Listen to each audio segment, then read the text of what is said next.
I feel every woman should have at the back of her mind when she's choosing the person that she wants to spend the rest of her life with. Interestingly, we don't really have the option as Christian girls of just going out there to pick anyone. So it is the ones that propose to you that you now have to screen from.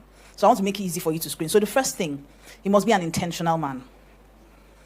Jesus was intentional. The Bible says that it was necessary for him to pass through Samaria to get. He didn't have to, but some other versions say he needed to. He needed to because he needed to meet that woman. If you're going to marry someone, he has to be intentional about you. Jesus knew that meeting this woman, he could change her life, but she also had a part to play in his ministry. So if the guy is coming into your life and he's not adding any value whatsoever, you're not sure. Because I hear a lot of girls say things like that. They say things like, oh, he likes me, but he's too shy to tell me. No, he doesn't like you. He likes me, but he doesn't know how to say it. No, he doesn't like you. If he has a job, it means that he went for a job interview and he was able to articulate himself during the interview and he got the job. So if he can do that to get a job, he can do that to get a wife. So he has to be intentional about you. Jesus was intentional. He could have passed a shorter route. Going through Samaria was longer, but he was intentional. He had to meet this woman. Sometimes he will make sacrifices. He will bend over backwards just to position himself in a way that you will notice him. To do nice things for you, sacrifice for you. But sometimes we make it too easy for these men because we are desperate to get married. And as they say, people know I'm going to drop one proverb, right? Let me leave it. Not too light gist. But say mouth to them say they borrow money, waiting that they pay. So at that time when he's telling you all the I love you, sweet nothings, remember it's nothing, even if it's sweet. So you have to see, there has to be action. There has to be very clear action beyond the words. Jesus was intentional. He knew he could have passed a shorter route, but he made the sacrifice to be there. Number 2, he has to be an intelligent man. You're laughing because you know concern you make her just collect him money. Then when you go out with him and he opens his mouth, you cringe. Or when you go out with him and your friends are talking and they ask him a question, you answer for him because you know that he's going to embarrass you. This woman could have an intelligent conversation with Jesus. If you read that scripture, she was asking him intelligent questions. That, so are you saying you are greater than our Father who gave us this well? Oh, the Jews say they worship on this mountain, but we think we worship here. Jesus could answer. They could talk. They could have a conversation. How are you with someone that all you do is he's touching you? If he's not removing your bra, he's removing something else. You can't have a full conversation. If you're in a relationship, I always tell people, when you're in a relationship, take money and sex off the table. You will know whether there's something really in that relationship. If every time you meet, he just starts kissing you, there's nothing there, nothing here. Nothing here. Jesus was intelligent. She could have conversations with him, and he had answers. Can you ask him a question? Can you be stranded and pick up your phone and say, I need to make this decision? And he can give you an answer. Because that's what you guys will do in marriage for the rest of your life. When you are single, it looks like, we can talk about movies, Netflix. That's not what's going to matter at the end of the day. You will need to make serious decisions. Please, where's my timer? I need timer.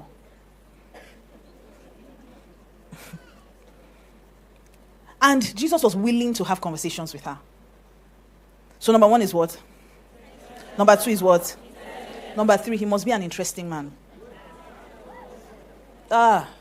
Jesus said, if you know the person that is talking to you. She girl said, I want to know, man. I want to know. He said, the water that you're talking about, when you drink it, you get thirsty. But the water that I give, she said, give me this water. In her head, she has calculated husband number 7. She had 5, and the one she was with now was her 6th. So she had calculated number 7 husband. And number 7 is the number of perfection. And as Jesus was talking, something was stirring on the inside of her. I don't know about the rest of you, but intelligence is sexy. When you can have a conversation with somebody that is interesting, he has something to say. When Jesus was talking to her, she didn't want to stand up from there. She started talking, she started asking him more questions. You'll be going now. Either you give him water or you go. The girl was asking questions that not concern. Say, are you a prophet? Is that what we are saying? So he must be an interesting man. He must be someone who has something to offer you. The Bible says 2 are better than 1, for they have a good reward for their labor. That means he has to bring some labor to it. He has to be interesting. We have to be able to gist. We have to be able to laugh. We have to have conversations. So number 1 is what? Number 2 is what? Number what? Number 3 is what? Number 4, he must have a strong sense of identity. There's nothing as bad as marrying an insecure man. Listen, ladies, you must marry a man whose vision is large enough to accommodate yours. A man who understands who he is. Jesus would walk around everywhere saying, I am the bread of life. I am the good shepherd. He knew who he was. And he was comfortable. He said, see, the reason why you are talking, I said you should give me water, you're asking me a question, is because you don't know the gift of God that is before you. He had a strong sense of identity. He knew who he was. A man that doesn't know who he is can never recognize who you are. Never. He will want to keep you small. He will want to make you inferior. I had a friend when I was in university. She got married while we were in school. So she got married in her second year. Or I don't even know if, I think she was married. No, she was married before she came into school. Yeah, she was married before she came into school, Ife. And this girl was very intelligent. But every time we had a test, for some reason she was absent. Because she had to go home every weekend. Her husband lived in Lagos. We schooled in Ife. She had to go home every weekend. And the real reason why she had to go home every weekend was the man wasn't comfortable enough to leave her in school. Because he's wondering what she's doing over the weekend. An insecure man. And any time they have a misunderstanding, if he says something to her and she answers, he's like, oh, because he didn't go to university. He's like, oh, so you think you know more than me? You're not going back to school, so he will lock her in the house. This girl finished with a 3rd class. Not because she wasn't intelligent, but she married a man who refused to allow her fly because he was insecure. So marrying a man that is insecure is the worst thing you can do to yourself. Jesus was very confident. She said, how can you, a Jew, ask me? Jesus said, you don't even know what we're talking about. You're still talking Jew. I'm saying you need to understand the gift of God. He must be a man that can sell himself to you. He must be comfortable in his own skin. You shouldn't intimidate him. Because you will do great things. You're called to do great things. So if you marry a man who doesn't want to do great things, guess what? Go press you. So the first thing is what? He must be. Second thing is he must be. Third thing, he must be. Fourth thing, he must be. He must have strong identity. And the last one, he must be a man who is invested in you. A man who is invested in bringing out the best in you. When I got married to Pastor K, I will still say it, beef me all you want. What's And when you marry your own, when you collect my, come and say your own. So I'm going to say it again. When I got married to Pastor K, what people? So when I met Pastor K, when we got married, I used to be very shy. I know that we don't believe that now. I used to be very shy. I would die first and to stand on a stage like this in front of people. Why, what's happening? I would die first. So when we got married, I had this plan, right? I saw that this guy had great potential. He had the charisma, the looks, and the personality to be on TV, to drive whatever he wanted to do. He wanted to write books. I was willing to write those books. Just hide somewhere in the corner, write the books. He had a church that was thriving. I knew that if I brought in some extra excellence to it, that we would do better. You know, I just had this huge plan that I was just going to stand behind him and be hidden away and be doing great things, you know. I felt like I wanted to be like salt. You know, you don't see salt, but when you put salt in food, you know that it has effect.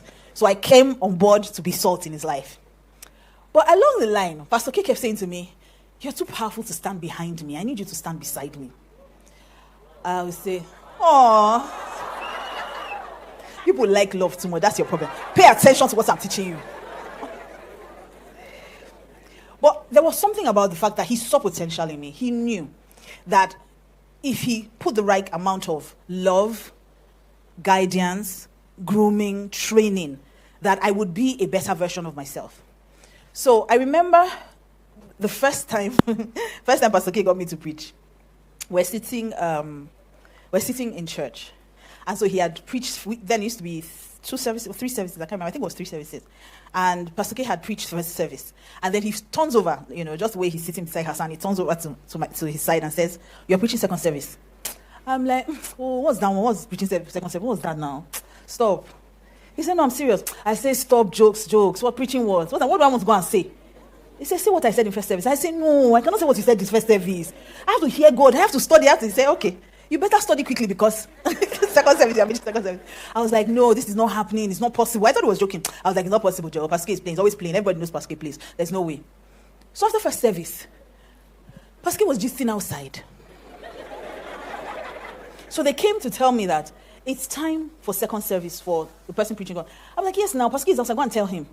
So they go to him and they say, Pascal, it's time for you to go up. He said, no, Pascal is preaching. So they come back to me and say, Pascal says you are preaching and choir is already singing. I'm like, no. No, he's joking. So I go to him. And he says, oh, you don't see me playing. I'm playing. I'm not coming in. I'm playing. I'm like, you can't play. You can't. It's God's word. You can't. Do you understand? You can't. Wait. Why are you doing like this? Wait, I tried everything. Unfortunately, I know that most people, their husbands have mumu button. My own has a malfunction. No matter what you do, tears don't move him. Batting your eyes don't move him. Promising him food doesn't move him. Pastor K will do exactly what he wants to do. So I tried everything. Only me. Do you want to disgrace me? Want to embarrass me? I said, we have no reputation for this. I go up, nothing. And as he was saying, time is going. Go and get your thoughts together. And so I went up. Honestly, I have no idea what I preached that day. But I learned a huge lesson. To be instant in season and out of season. Because if he has done it once, he will do it again. And that's exactly what he did. So he started doing that. He would just say, honey, tomorrow I don't feel like preaching. Will you preach tomorrow? I'm like, no. It's like, do you want me to tell you now? You want me to tell you tomorrow? And I'll just go adjust myself. And because he put that much effort into, and I would finish preaching and he would come and tell me, oh, that was rubbish. Why didn't you add this? Why didn't you add? I'm like, you can't even encourage me. It's like, I'm not your cheerleader. I'm your coach.